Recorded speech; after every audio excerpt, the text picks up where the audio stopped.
This year, I was sent Scary Stories from Wild Eye Releasing. Scary Stories was a documentary about the iconic book series. Scary Stories to Tell in the Dark, More Scary Stories to Tell in the Dark, and whatever the third one is.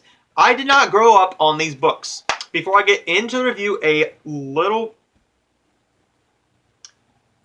discussion here. I didn't grow up with these books. I was not allowed to read them. My family was very against horror in any sort of way. The most horror that we went was Casper Meets Wendy, Monsters Inc. That's pretty much it. Casper Meets Wendy is as far as we went. Hell, I wasn't even allowed to watch Hocus Pocus or Nightmare on Elm Street. Of course not Nightmare on Elm Street, but Hocus Pocus and Nightmare Before Christmas. Scary Stories to Tell in the Dark is supposed to be a nostalgic take on the book, the first book. Of course, you got the Red Spot, and you have Harold the Scarecrow. You have the lady in there, and let's get into this. Scary Stories to Tell in the Dark is a adaptation of the book series. It's not a great movie. It's pretty much just you watching this book write itself, thanks to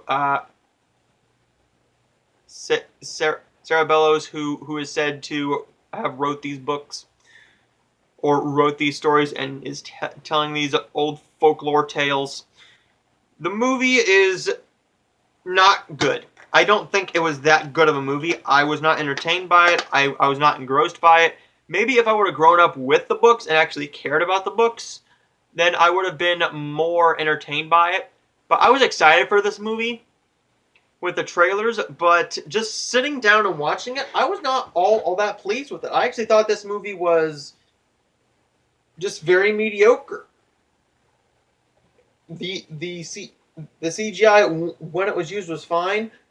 The practical effects were great, but otherwise than that, the acting was just your standard, typical. Hey, look, I'm acting. You. If I'm making any sense at all, that's what this felt like. It's like, hey, I'm acting. And the scares in this movie, there's nothing scary about it.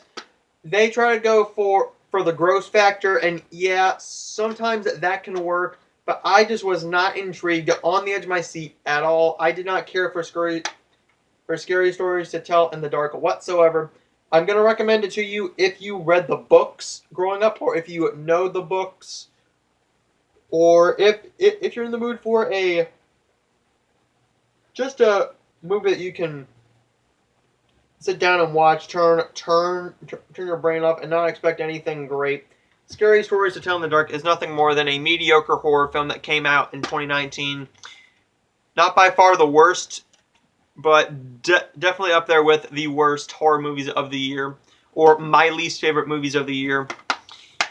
Scary Stories to Tell in the Dark gets a D-. I really didn't enjoy it.